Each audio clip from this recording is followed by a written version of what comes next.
சிம்மம் ராசி நண்பர்களே, இந்த வைகாசி மாதம் உங்கள் வாழ்க்கையில் என்ன மாற்றங்களை கொண்டு வரப்போகிறது தெரியுமா?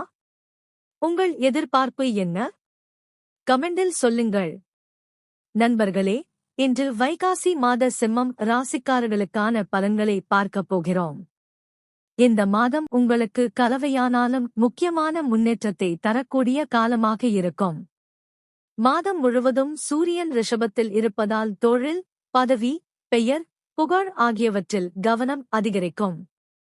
நீங்கள் செய்யும் வேலைகள் கவனிக்கப்படும். ஆரம்பத்தில் செவ்வாய் மேஷத்தில் இருப்பதால் அதிர்ஷ்டம், தைரியம், பயணம், புதிய முயற்சிகளில் முன்னேற்றம் கிடைக்கும். மே 26 வரை குரு மிதுனத்தில் இருப்பதால் நண்பர்கள், லாபம், நெட்வொர்க் மூலம் நல்ல வாய்ப்புகள் கிடைக்கும். குரு பார்வை துலாம், தனுசு, கும்பம் மீது இருப்பதால் தொடர்புகள், முயற்சி, துணிச்சல் விஷயங்களில் ஆதரவு இருக்கும். மே 26க்கு பிறகு குரு கடகத்திற்கு மாறுவதால் சில விஷயங்கள் மறைமுகமாக நடக்கலாம். செலவுகள், மன அழுத்தம் கொஞ்சம் அதிகரிக்கலாம். அதனால் எந்த முடிவையும் யோசித்து எடுக்க வேண்டும். புதன் மிதுனத்திற்கு வருவதால் நண்பர்கள் மூலம் நல்ல தகவல்கள், வாய்ப்புகள் கிடைக்கும். சனி மீனத்தில் இருப்பதால் இது உங்கள் 8ஆம் இடம். சில தடை, தாமதம், அழுத்தம் இருக்கும், அதனால் பொறுமை அவசியம். ராகு கும்பத்தில் இருப்பதால் உறவுகள், கூட்டாளிகள் மூலம் திடீர் மாற்றங்கள் வரலாம். கேது உங்கள் ராசியிலேயே இருப்பதால் தன்னம்பிக்கை இருக்கும், ஆனால் சில சமயம் தனிமை உணர்வு இருக்கலாம். மொத்தத்தில் இந்த மாதம் ஆரம்பத்தில் லாபம், நடுவில் மாற்றம், இறுதியில் கவனம் தேவைப்படும் காலமாக இருக்கும்.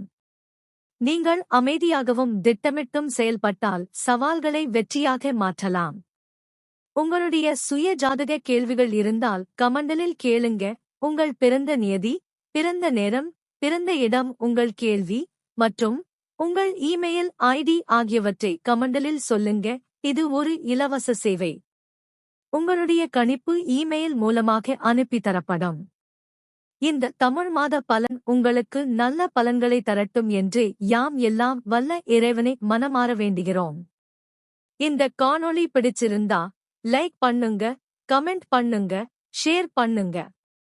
மேலும் தினமும் இப்படிப்பட்ட ஜோதிட தகவல்களுக்கு எங்கள் கியூப் டிவி தமிழ் ஜோதிடம் சேனலை சப்ஸ்கிரைப் பண்ணுங்க. நன்றி, வாழ்த்துக்கள். மீண்டும் சந்திப்போம் நண்பர்களே.